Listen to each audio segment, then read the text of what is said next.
Hi, I'm Dawn, President of the Miami Valley Mountain Bike Association. Hi, I'm Mark, the Merchandise Director of the Miami Valley Mountain Bike Association. We're glad you're here and we're excited to share an example of how trail advocacy brings trails to life. MVMBA is an organization whose mission is to advocate for sustainable natural surface trails, perform volunteer trail maintenance, provide safe and fun trail riding experiences for kids, families, and people of all riding abilities, and educate trail users about proper trail etiquette and being good stewards of the land. We are a mountain bike organization of passionate volunteers that drive local advocacy efforts and bring communities together. Most of us have day jobs and don't have any more extra time than the average person, but we are committed to making things better for all of us. MVMBA is led by a board of 11 diverse and strong leaders that collectively work together to advocate mountain biking in the region. Over the course of 9 years, we have seen our membership increase from 39 members in 2012 to 318 members in 2020, and our membership continues to grow in 2021. Our reach into the community is visible and evident with over 23,000 website views in 2020, over 2,700 Facebook followers, over 700 Instagram followers, and our newsletter goes out to 700 subscribers.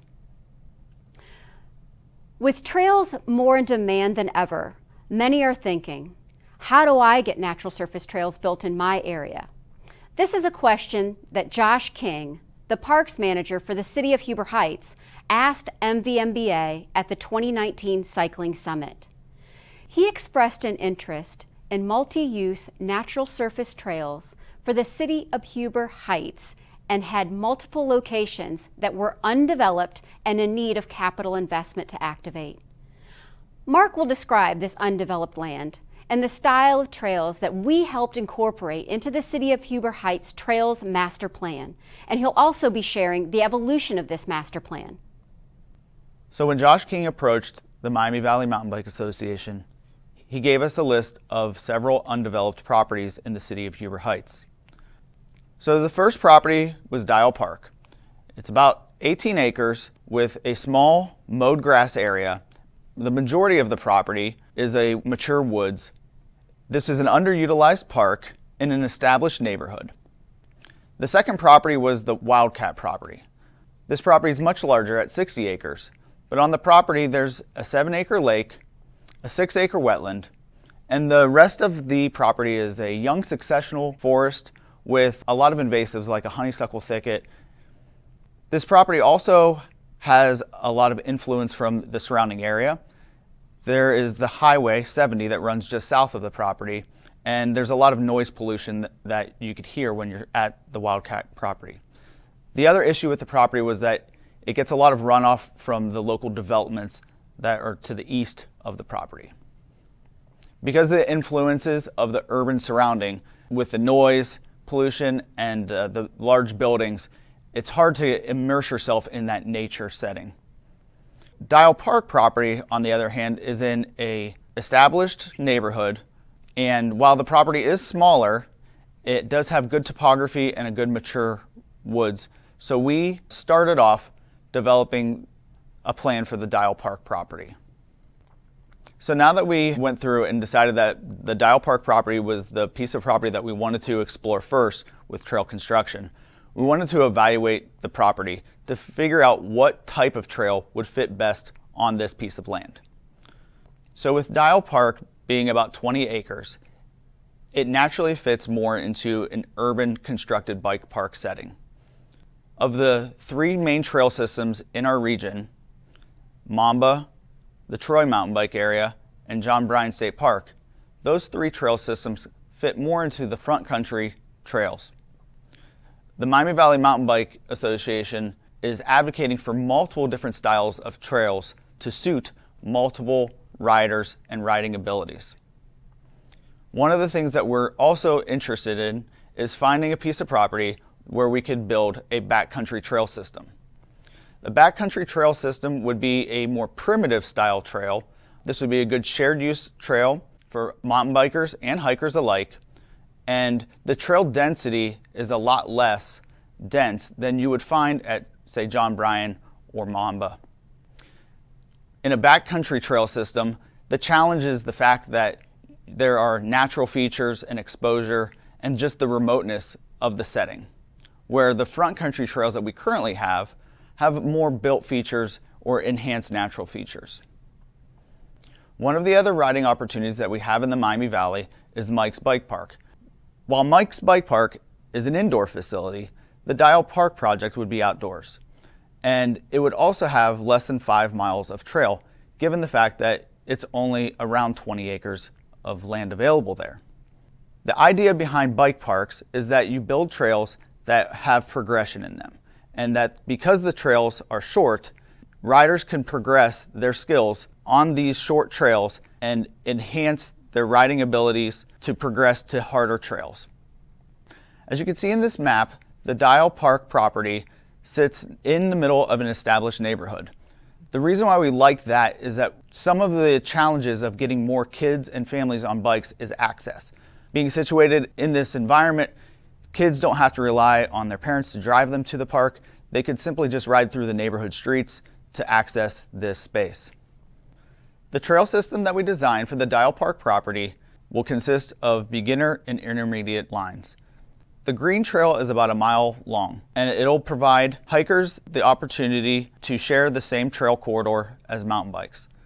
Mountain bikes will go in a counterclockwise direction, while the hikers will go in a clockwise direction to minimize user conflict. There will be optional lines along this trail corridor so that riders could test their skills on different features like teeter-totters, rock gardens, and log skinnies. The other area on the map to the northwest side of the park is called out as the drop zone. This will be another area where users can progress through a series of drops that get higher and higher. One of the cool things about this property is you can see where the blue lines are on the map. These are existing sidewalks that connect the neighborhood directly to this park. So we utilized those access points to create trail intersections and trail junctions for the property. On the southern side of the property, you can see there are 3 short trails: a beginner flow, intermediate flow, and advanced flow. Riders will take turns sessioning these trails and developing the skills they need to progress to the harder trails. There's also a nice rock outcropping on this property that we hope to incorporate some nice technical lines as well. While we were really excited to have the 2 miles of natural surface trails at Dial Park, we were looking for other opportunities to extend the mileage. There's a small piece of property just to the west of Dial Park where we thought we could probably build about a half mile more of trail. Users could access this piece of property through existing streets, but we looked at maybe connecting to the property to the south.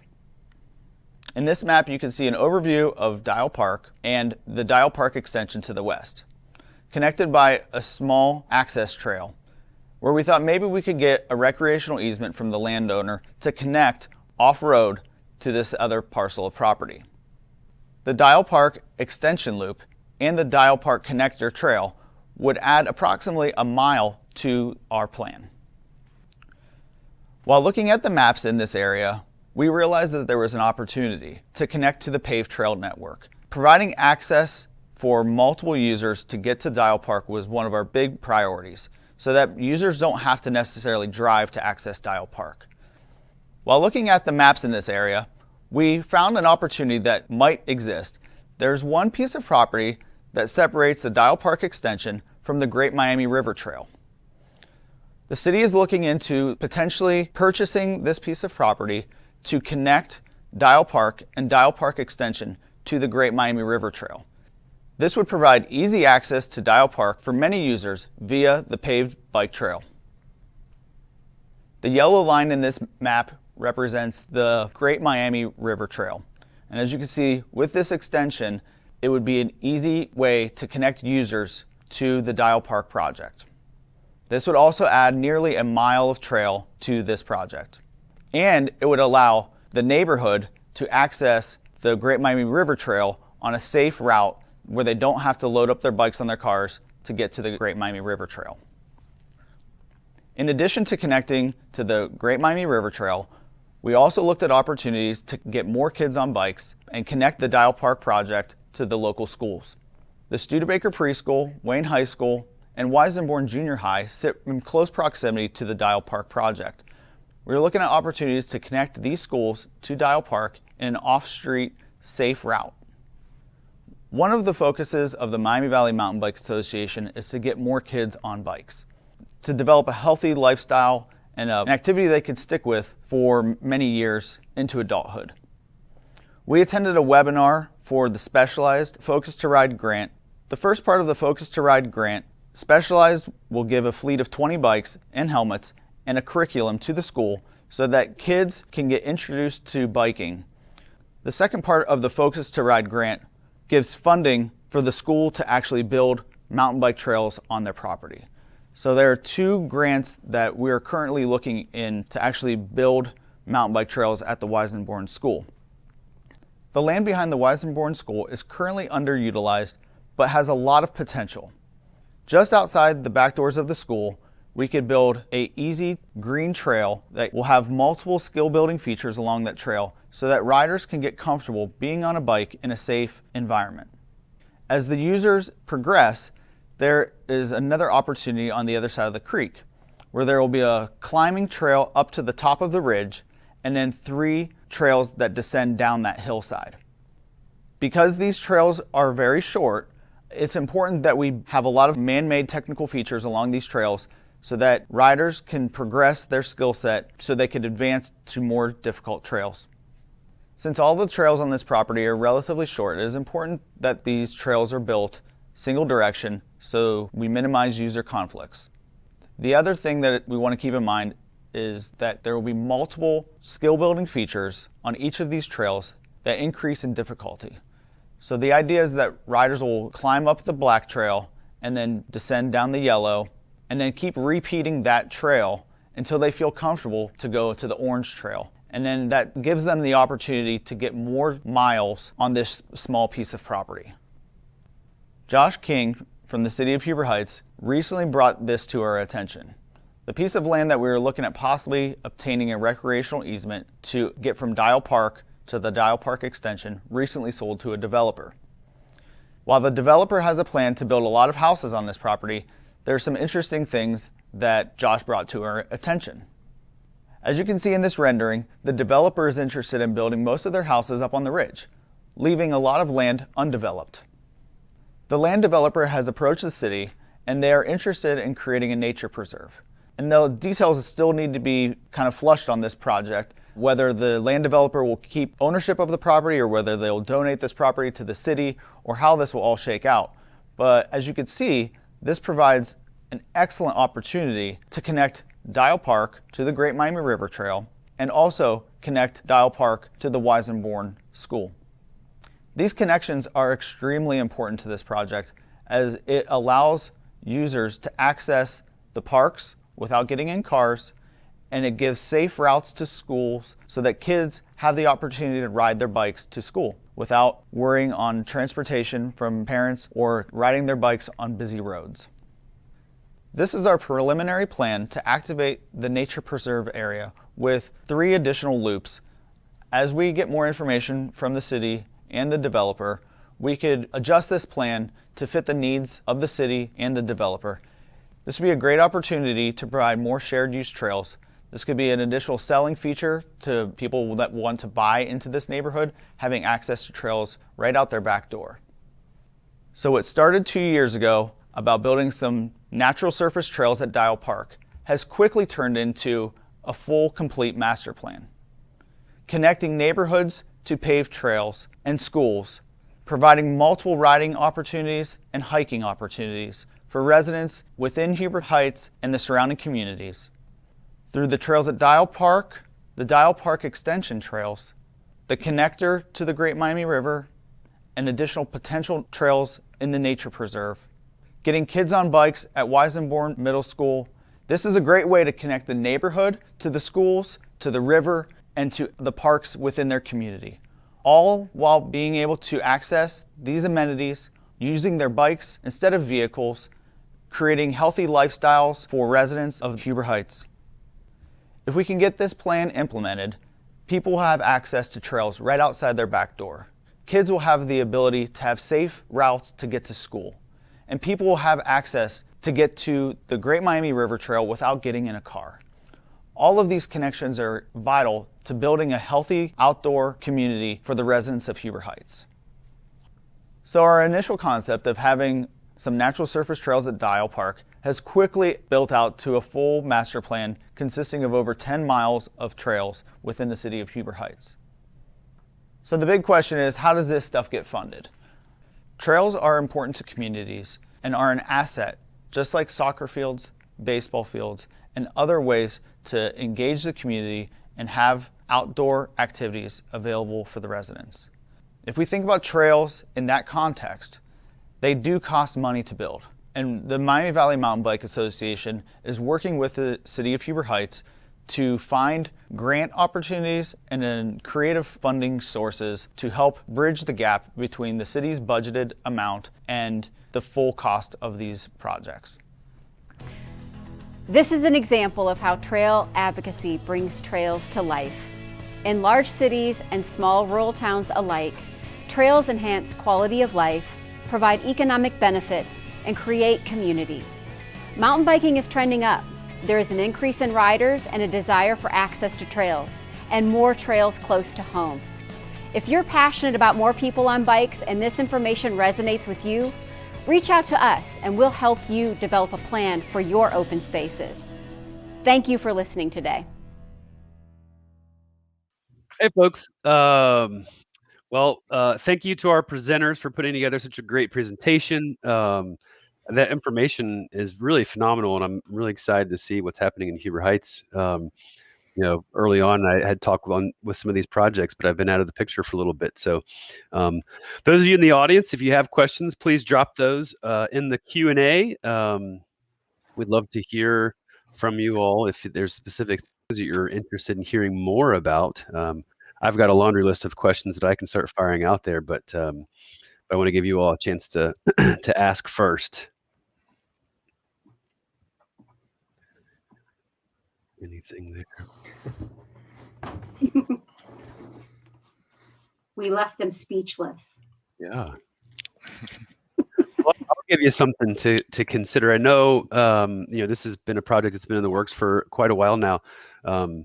Is there any work plan to begin in the near future, or is there a timeline of when some kind of preliminary work might start happening? No timeline yet. We are. This is actually going to council on Monday for some further discussion. So we'll see after Monday what kind of timeline is set and what kind of green lights are given for the project. Okay.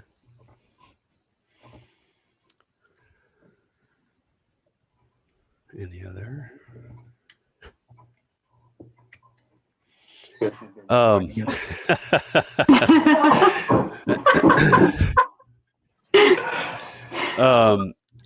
just had another question and I just lost it.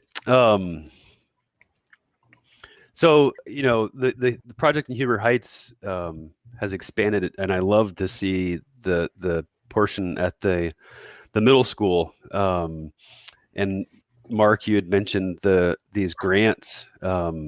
Are there other grants if folks are interested in looking into some of these things? Reaching out to MVMBA as a resource is one thing, but are there some grants that you can share that folks could look into as seeing if they're maybe even eligible or something that might be possible for them? Yeah, I'll let Trent or Josh take that one because they were really looking into all those grant opportunities. Do you want to take that one, Josh? Yeah, I know for the middle school, as they talked about in the presentation, there was a couple of different grants through Outride that could potentially fund some of those school projects. I know that the Clean Ohio Trails Fund Recreational Trails Program grant is available for trail building. We looked into that one and applied for it, but because we have no connectability to no connections to the regional trail system yet, we kind of lost out on that one. But hopefully, getting this kind of master plan put together will allow us to score some more points next time. And I know Nature Works has stuff for trails and trail building as well, and so does the Land and Water Conservation Fund. So I know those 3 grants provide a lot of opportunity for projects like this. And I know MVRPC had a meeting a couple weeks ago, and there's some larger grants for like community collaborations and stuff that can be thrown together as well for larger projects connecting all area trails as well. Yeah, go ahead, Trent. I was just going to say, so it is somewhat dependent on what you're looking for as far as the grant. So if you're doing trails in the woods versus an asphalt pump track, you will have to look at different types of grants because they're all a little bit specific. So. Okay. In the session that I was in earlier, we talked a lot about collaboration, and the example specifically here with Huber Heights and MVMBA collaborating to bring some natural surface trails to Huber Heights. One of the questions that popped up is how much can MVMBA take on to support other projects, in addition to Huber Heights? I don't know. I mean, honestly, I think that once we get these cities approaching us, we'll obviously sit down with them and hear about, the properties that they have, do site visits, kind of the same way we did with Josh. He approached us and, we just explored the opportunity and figured out what was possible. So yeah, we would most certainly be interested in helping any land manager who has property that wants us to help develop natural surface trails for them. Are there any projects or discussions for any natural surface trails south of Dayton? We would love to see it. We're always looking for those opportunities. That's kind of why we're here today, is to present, kind of this high-level concept that we put together for the city of Huber Heights, and realizing that resources are limited with a lot of cities. That's why we're here, to kind of say, hey, we could help put together some of these plans, talk to community stakeholders and the current users of the land, and figure out what features are best for their users in their region. Yeah, and I guess maybe to add to that, we're really looking for partners, because, we can provide guidance. We can look at the land and see what might make the most sense for that particular land, and looking at, if you have a master plan already, or you have a survey from your local community as far as what they're interested, we can tailor that. And that's what we did with Huber Heights. Josh provided, what the city was really looking for, and we figured out based on the land and that information what would fit best. But Josh has been a great partner, and we really need someone that's in there, that's excited about trails and is looking for more opportunities, because many of the things that ended up kind of in that master plan that Mark was explaining was because, Josh was always in there, kind of had his ear to the ground and was listening and saying, oh, well, maybe we ought to look at this.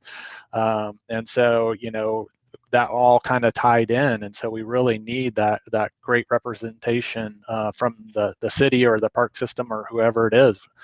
We want to be a partner and, provide as much support as we can. Trent, I think, you make some really good points. I think the nature of mountain biking has changed quite a bit, and the advocacy groups that exist. A lot of them are chapters of the International Mountain Bicycling Association, like MVMBA. Some are not, but I remember a time when the local mountain bike group would be approached about coming and building a trail, and in many cases that's kind of how it worked. Or the local mountain bike group wanted to go build trails somewhere, and they would pursue a good chunk of land and work with the land manager to do that. It seems like that's changed a little bit, and I see MVMBA really providing a higher level of service. I noticed, you did a lot of good design work. You guys have done, going out and checking out the ground. Can you speak a little bit more about some of the things that some of those services, or some of that like specific things that MVMBA can help communities? Yeah, so I guess part of the reason that advocacy has kind of changed is kind of the expectations of the users to some extent. Like we try to explain in this project, because there's not a lot of mileage, really are looking for those built-up man-made technical features that riders could keep sessioning and progress their skills.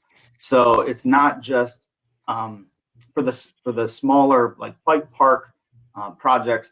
You basically have to bring in a lot of equipment. So it does cost money to have skilled operators come in to sculpt the land so that riders and users can enjoy it. On the other side of the scenario is like the more extended, single track experience, like an epic ride of 20 plus miles. That's going to be a trail system that is a little bit more primitively built, can be hand cut single track trail, but specifically the projects that we're looking at Huber Heights are going to be the lifted and tilted tread with heavy machinery and to improve the rider experience. Hope that answers a little bit. As far as what the club can do to assist, we are talking about signing an MOU with the city of Huber Heights. It's already drafted, but we just have yet to sign that. And that's going to basically outline what the Miami Valley Mountain Bike Association volunteers will do as far as ongoing trail maintenance, clearing down trees, string trimming the trail corridor, clearing invasives off the property. All of that stuff is outlined as far as what the city will provide and what the mountain bike club is willing to provide as far as support. Great. I'm going to skip around the questions on the side here. Josh, how do you expect council to react on Monday? I don't know. We'll see. We've got a couple of big projects coming in front of them on Sunday, so hopefully they react well. We'll have to. It's kind of we'll wait and see. Okay. So. Well, I wish you luck, and I'm pulling for you because I've been following this project for a little while, and I think it looks like a really amazing possibility that's developing. Another question here is any movement for parallel trails that's happening around that you are working on or that you're aware of? Nothing in Huber. I don't know if that may be more of a MVRPC sort of thing. We have explored the option to connect downtown Dayton to Mamba with a natural surface trail, a parallel trail along with the paved trail.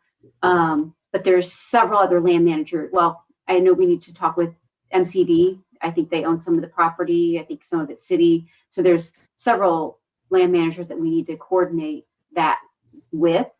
But that is something that we're exploring in terms of a parallel trail. And there might be folks in the audience that are not aware. Can you describe or explain the parallel trail concept and kind of what the vision is for that?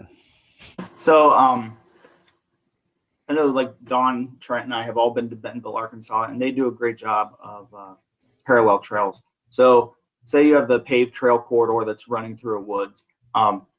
Essentially, there'll be optional lines off that paved trail that, say if, someone wants to explore that natural surface trail next to the paved trail, they can. If the parent wants to join them on that natural surface trail, they can, or they could observe them from the paved trail. And it just gives more opportunities of different riding experiences through an existing corridor. So it doesn't always have to be asphalt. It could be natural surface or a crushed stone.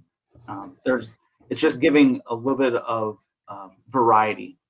So it doesn't always have to be asphalt to get people excited about riding bikes.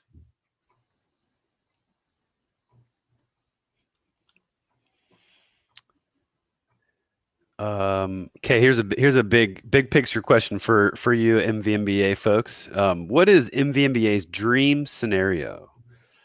More on the concept and guidance side of things, or kind of getting out and building and maintaining, or everything? So I guess the dream scenario would be the International Mountain Bike Association has Epic Trails, and that's a 20+ mile natural surface trail. That's a kind of a designation that you could receive if you have one of those trails. The closest to us currently of this IMBA Epic is in Brown County State Park in Indiana, or Mohican State Park. And then Bailey's over in Athens has at least 20 miles now, but they are not designated as an IMBA Epic yet. So we would like to have, one of those primitive backcountry trails that's 20+ miles, so you could spend all day in the saddle if you want, or provide some bike packing opportunities where you load. It's like backpacking, but on a bike, where you load up all your gear and you set out for an adventure. So we kind of, like I was showing in that chart, is that we have a lot of what we would kind of classify front country trails, where they're single track trail systems that have a sprinkling of technical features in them, and we'd like to kind of have a more diverse portfolio of riding experiences. It's great that we have Mike's Bike Park in the city of Dayton as a riding opportunity during wet weather times, or just to challenge your skills. So we're kind of looking at that spectrum of opportunities for a diverse population of people, because everybody wants something different when they ride. One of the things that we didn't really explain, part of the Dial Park project, we reached out to progressive bike ramps. So in that mowed grassy area, we also got some quotes for a paved pump track, which is a feature that you could think of it as like a swing set if you're not familiar with a pump track. But like if you're on a swing set, you could gain momentum by pumping back and forth. And it's kind of the same thing, where you could develop your skills of pumping these asphalt rollers and berms to propel your bike without pedaling.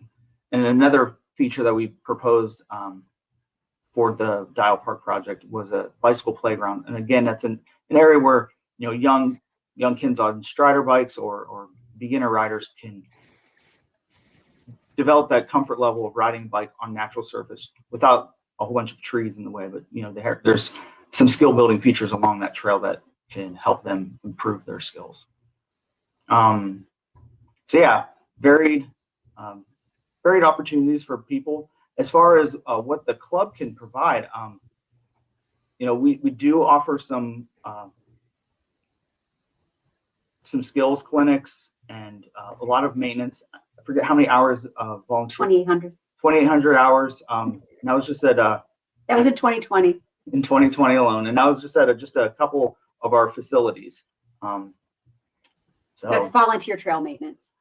So I guess I want to speak about this a little bit too, in terms of just I think you said, what is our goal, or what are we MVMBA, like what do we want to see, like really ideally if cities and land managers have within our region have land they want to develop, I would hope that they would reach out to a local mountain biking advocacy group like us, to help make sure that they're building the right trails and the design is right for sustainability, because we also want to maintain those trails, and if they're built correctly, they'll be easier to maintain. And then also considering the surrounding communities, just like we did with Huber Heights in that plan, is connecting the communities to trails that are close to home. So really, I guess that the ask is just have the land managers work with their local trail advocacy group like MVMBA if they want to develop their property with trails. And then the next thing I wish, if I had a wish, that a lot of money would land on our region, like a lot of money, and like we could just use that money to build trails that connect people all within our region on natural surface trails. So yeah. Oh, that's a good vision. I would love to see that happen as well. A big pot of gold would help us go a long way with some mountain bike trails. What are some of the trends that we're seeing with mountain biking, and this, from locally to just, what we're seeing nationally, and is there anything changing in the demographics of mountain biking? Good question. I like that. I want to answer that. And then you guys can. Honestly, from my point of view, I see a lot more women and children, families, joining us out there on the trails. We lead a kids and family ride, and it was very, very popular when we introduced it in 2018 and 2019. And it's coming back this year, and we're getting more people out there on these rides with us, and a variety of riding abilities, and young, like little guys on these Strider bikes that are just incredible to see. And we've watched one grow, in 2018, he was on one of those little Strider bikes, and now he's pedaling away on a big boy bike. And but I'm seeing a lot more women. I'm seeing a lot more children. And it's exciting. They're reaching out to MVMBA to help them understand how to ride, where to get bikes, places to ride, opportunities to learn. And I love this. This is wonderful. We're here to provide help as much as we can for those folks. Oh yeah, another thing is NICA. So this is something that's a little bit new, well, a lot new. This year, in the state of Ohio, the National Interscholastic Cycling Association has come to Ohio. It's a youth cycling team, and you can either just ride with the team or you can also race. There's racing opportunities. This year, there's 4 scheduled in the state of Ohio, and there are, I lost count of the number of teams around the state of Ohio, but we are sponsoring a composite team here in the Miami Valley, which means it's not dedicated to a school. Any child from anywhere in the region can be a part of this team, and they can learn and ride with the team, and they can race if they want. The age is middle school age to high school age, which is about 6th grade to 12th grade. That's the criteria for these student athletes for the NICA team. Did I miss anything? I think you covered it well. Yep. Yeah, I was just on the NICA page earlier, and it looks like there's about 14 kids on the list, and several of those are already paid up and practice ready. So Yeah. We can start off with a good team. And and that officially starts July 1st. And up through July, we're having kids and family rides to introduce the riders to the team and the coaches, just to make sure that that they're making the right decision if they want to join or not. I'm really excited for NICA coming together. It really bodes well for my future with 2 little 4-year-old shredders of my own that love mountain biking. Scholarships. I'd much rather be out on the trail with them practicing than hauling around to other more traditional sports. That is for sure. Maybe one more point on that, just going back to having a sponsor that we want to work with, going back to Josh. I mean, Josh he's all in. He's already a level 1 coach, and he's working to be a level 2 coach. So again, he's, excited about mountain biking. His family's excited about it. And so he's been, again, such a great partner to work with on this project. Well, and MVMBA as well. I mean, just the willingness to, take these maps and try to find these crazy connections. And, anytime there's a blank piece of land, I'm getting a phone call like, hey, who owns that? How do we get a hold of that? Things like that. And it's, I think the relationship that's been built over the last couple of years has been fun and amazing. But I think too, it's just kind of, seeing that even though, I'm the only one here in Huber, but just the passion that they're pouring into Huber. And like Don said in the presentation, this is all, after they've worked a full-time job all week long. So, for anyone out there in another community municipality that is looking for a partnership, MVMBA will come alongside you and guide you through any of this and help you to see, the bigger picture. A lot of this was, my focus was Dial Park. And then we found a couple other little things. And then, then Mark would show me maps with lines drawn all the way across town that I never would have, thought of or expected. And then even, the last session we were just in, Eric talking about Metro Parks trying to connect a bike path from Taylorsville to Carriage Hill. You have to go through Huber to get there. So, we'll find a way to tie that into the plan. And I think that, altogether, I think there's a lot of potential for cities like Huber that are not designed necessarily around cycling or designed to have that downtown hub, but still have connectability in a safe manner for people to get around. Josh, from your perspective, and I think what we found, especially in cycling and mountain biking, is that it takes an advocate to really push for something. And from your perspective, someone who works for a local government, what sort of things, what did you need to do to convince your leadership? I know you're still in the process, but getting your leadership on board with looking into creating natural surface trails for biking. Well, I think the biggest thing was in 2017, we launched a campaign and put together a parks master plan.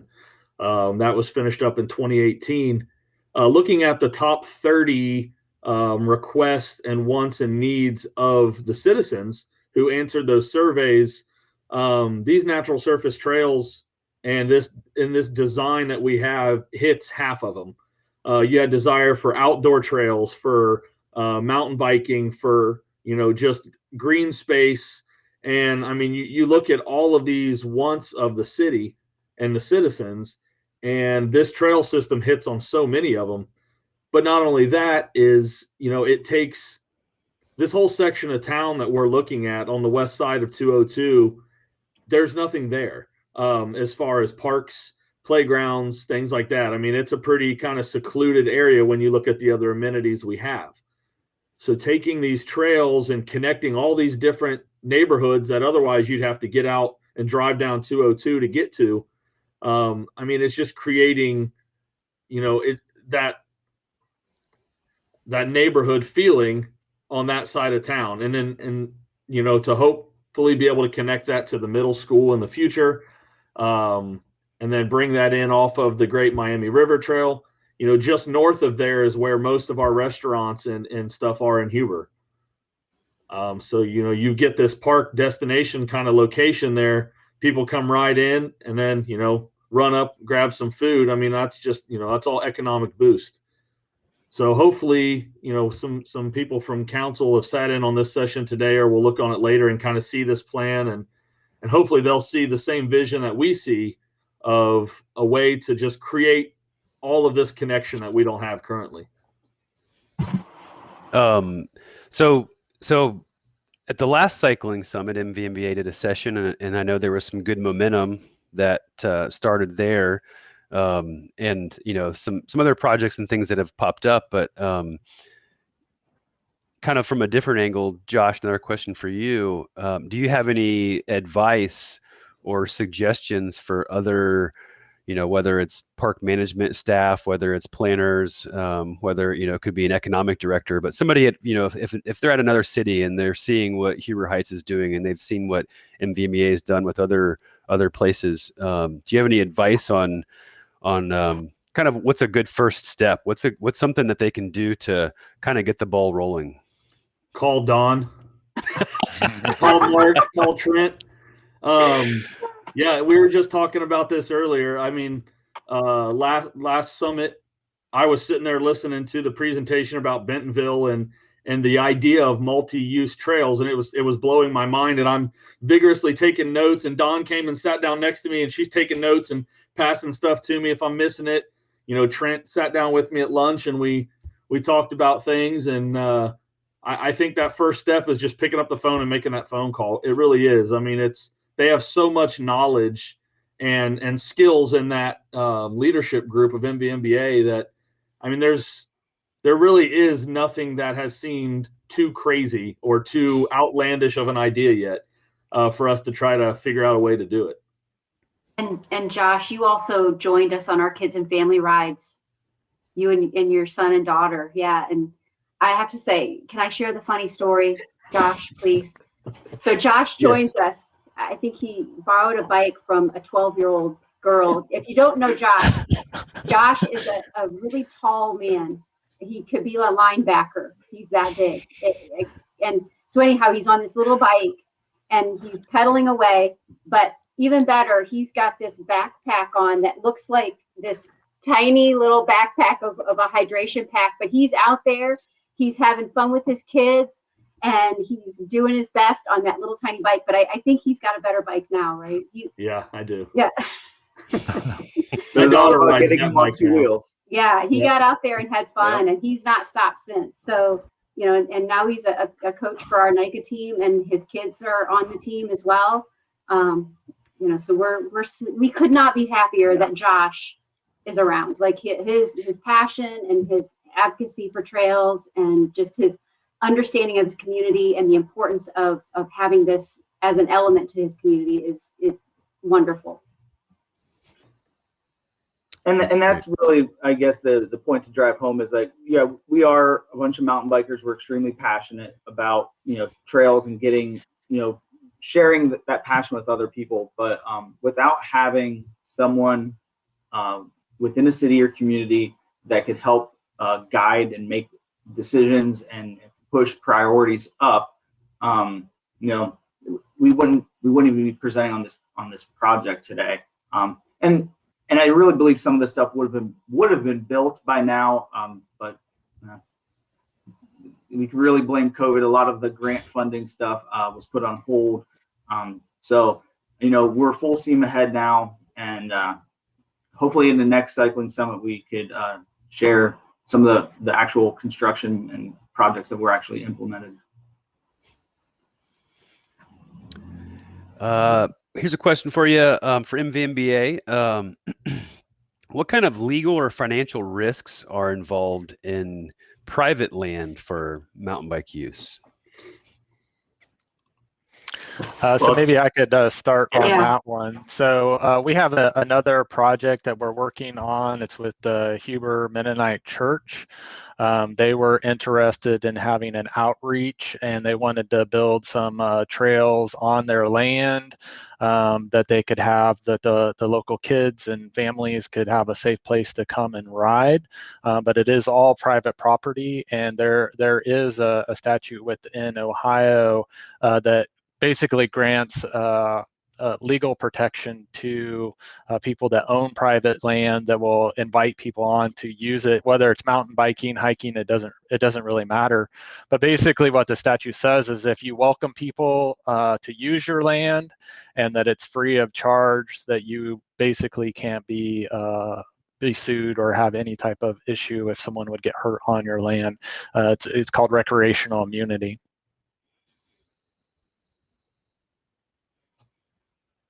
There you go. That's some MVMBA knowledge just dropped on you. So folks out there, if you've got private land, that's something that I wasn't aware of, which is fantastic. I know park districts are pretty well protected, but I didn't know that private landowners are as well. Yeah, and we actually have someone on within MVMBA that has more of a lawyer background, and so he really helped us out with that. And even with our signage at the hub, which we're actually having our grand opening next weekend of the hub, but on our sign we had to do some special language on there that's basically trying to help to show that we match with the recreational immunity, and we specifically call out the recreational immunity there. So it's all outlined there. All right, a couple more questions before we wrap things up.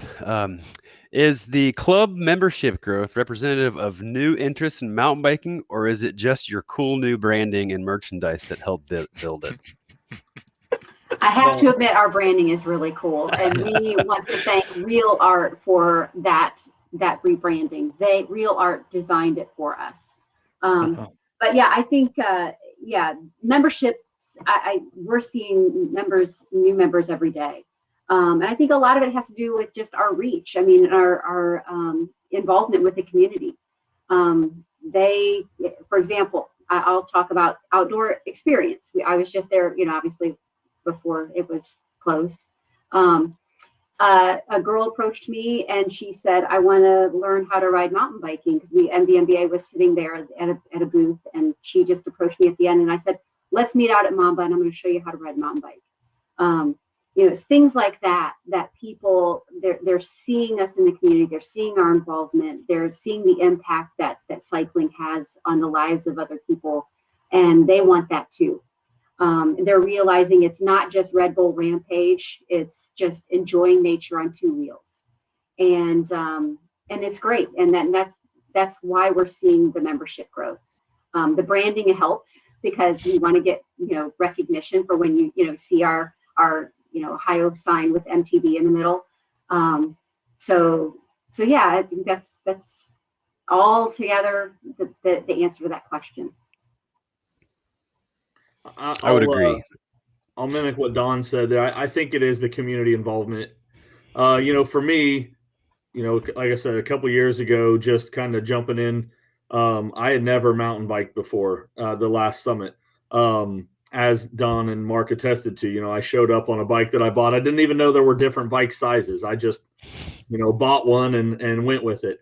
But I think that's the biggest thing. I think it's the community involvement. I think it truly is the people that are involved in the organization. With my kids, when we went to the family rides, Don took, special time with my daughter to show her things and to help build her confidence. And every time we go out there, she's super excited and just ready to try new things. And, I could have never spurred that in her. So, I truly do believe that it has a lot more to do with, the people and being in the community. I agree as well. So one final question. When will Dayton take over Bentonville as the next cool mountain biking destination? That pot of gold. Yep. We need some money. So yeah, maybe we're I can close. take a We're little real bit of close. that one. We're our venture capital, of the Midwest. So we do have that. So Mark and I had went to a IMBA, what was it called? Trail Labs Trail Labs, in yes. Bentonville. And while we were out there, they were talking about Bentonville, and they were basically saying that how they built out this huge trail system, and that what they're really kind of focused on now is actually getting a paved network that connects everything, and that's actually the hard part. And so that's what we think is, it's like Dayton did the hard part first. We've got this huge paved network, so now let's get more parallel trails, and let's get more mountain bike destinations that can be little offshoots from the paved network. So if you ask Bentonville, they say we've got the hard part done, but no, we still got work to do. Absolutely. Yep. Well, I want to thank our presenters for joining us today.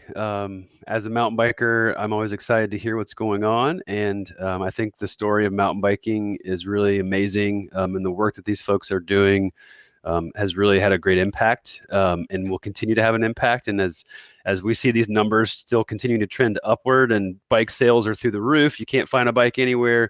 A lot of that has to do with the fact that we've got such great resources here, and folks like this are providing those resources. So I want to thank them for sure. And I want to thank our audience for joining us today.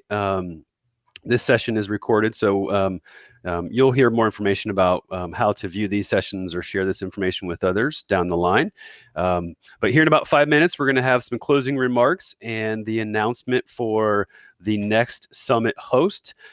So at 3 o'clock, you can stay right here and track one, and we'll have some closing announcements, and that will be a wrap for this year's summit. So once again, thanks to our presenters here, and I'm going to go ahead and stop this, and feel free to have a seat at the table and chat with some other folks. Thanks, guys. Thanks, Randy. Thanks.